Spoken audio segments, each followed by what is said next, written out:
Assalamu alaykum. Men bugun sizlarga Sultan Sutuq Bug'roxonni tanıtaman.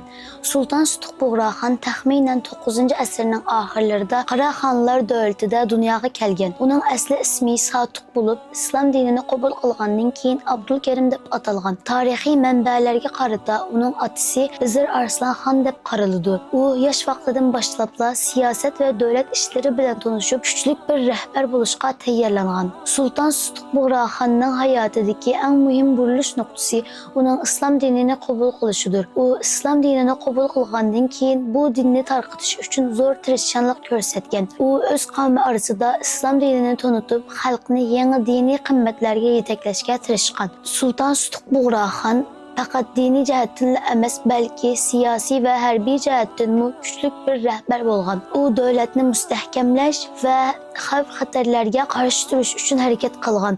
Bazı tarixiy manbalarda uning islom dinini qo'g'dash uchun janglarga qatnashganligi bayon qilinadi. Uning hayotining oxiri taxminan 955-yilga to'g'ri keladi. U vafot bo'lgandan keyin uning nomi va amallari xalq orasida davomli yod etilgan. Bugungi kunda u Uyg'ur va Turk xalqlari uchun islom dinini qabul qilgan tunji hukmdorlardan biri sifatida qadrlanadi. Uning qabrisi hozir Atu shahrida bo'lib, nurg'un kishilar ziyorat qiladigan tarixiy muhim joy bo'lib qolgan. Qisqasi, Sultan Sutuq Bug'roxon Uyg'ur tarixida islom dinining kengayishida muhim rol o'ynab, kuchli siyosiy va diniy bir rahbar bo'lib nom qoldirgan.